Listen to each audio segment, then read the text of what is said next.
Moneki ijamo inmahuilistli. Tlenja tlalhat in ijamo inmahuilistli mochipa. Tlenja tepopuluani in ija mahuilistli mochipa. One must never be with fear. What is human being is without fear always. What is a destroyer, what is civilized man, is always with fear. Created, defined, and sustained by fear. As my Huesitzin, my beloved and esteemed great-grandmother would often say, Aich, ija mahuilistli, masan shimish kahuia, moteyon memechahuan. Never be with fear. One should only concern oneself with one's karma. What is outside ourselves, our environment, our circumstances, and the experiences in which one may face, make no mistake, we never have control over. Yes, what is within ourselves, we have complete control over in any circumstance and environment. So we must never relinquish this control over what is within. For if one surrenders this, one surrenders one's fate and destiny to the current state and nature of one's circumstance and environment. Times of great unrest and peril are nothing more than beautiful opportunities to challenge fear, exercise one's very soul, and express one's divine nature, power, love, and courage for the world to bear witness to and experience. Take these moments and circumstances of turmoil and peril as gifts and capitalize on them always, relatives.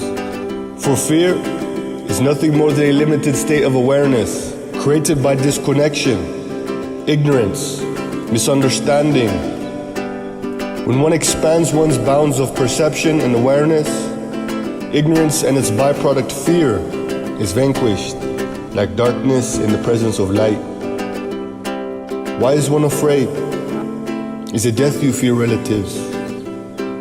Is it the death of those you love you fear? One may only fear death if one does not understand the very nature and purpose of death.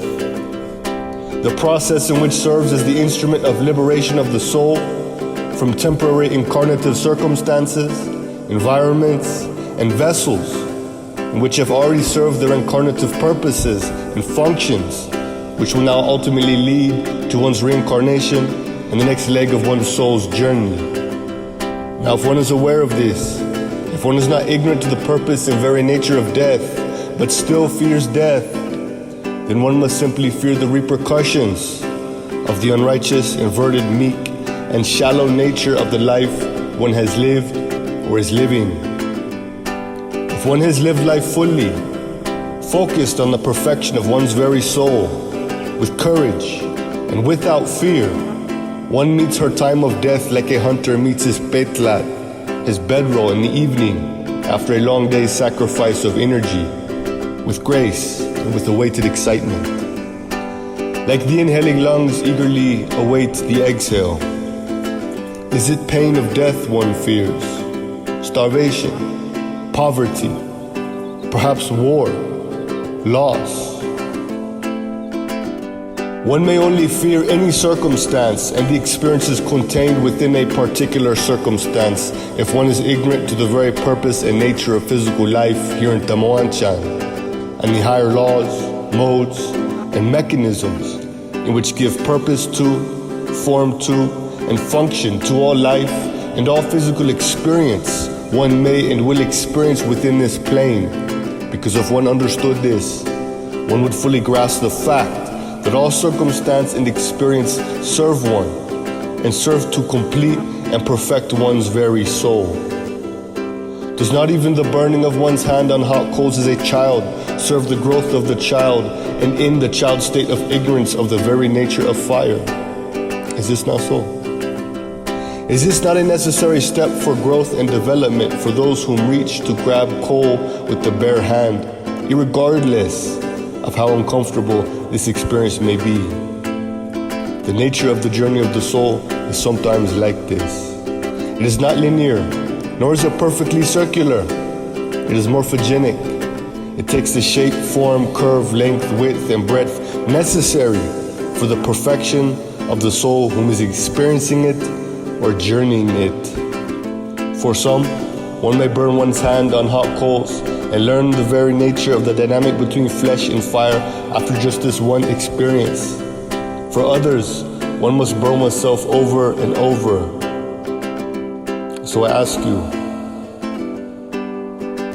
in your 5,000 years of your civilized recorded history, how much longer will you reach to grab the burning coal, expecting not to be burnt?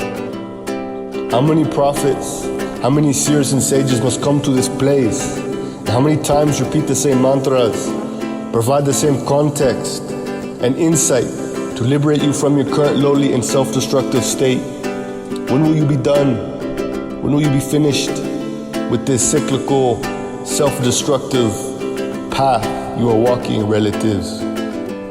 Never mind the destruction of this plane, this earth, as she will always renew herself.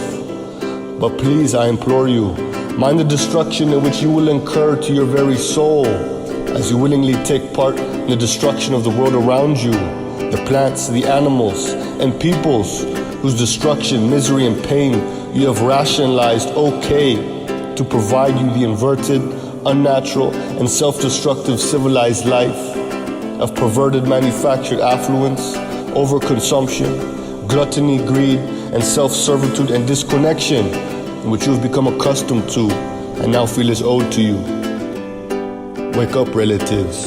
If one does not wish to arrive at the catastrophic destinations in which the widow's son, Teypohs'weepeehl, civilization's master, is taking one, whether they be manufactured by his unseen hand to serve his own will and purpose, or they be organic responses from the inflamed natural world civilized man is occupying, then I would suggest one unbridles oneself from his master's chariot, stops empowering this lower vibrational force with one's own daily willing participation and energy.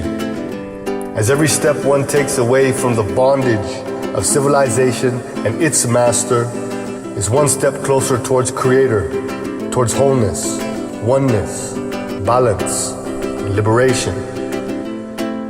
If one wishes to truly invest in oneself and cultivate true power, each day and each week one should seek to remove at least one civilized practice and one civilized comfort in which one's soul, body, and mind has become burdened, withered, and disempowered by, until one finds oneself once more in the realm of reality, liberated, free, and whole, walking among the spirit, the animals, the plants, and the rest of the natural world that await your return and reunion.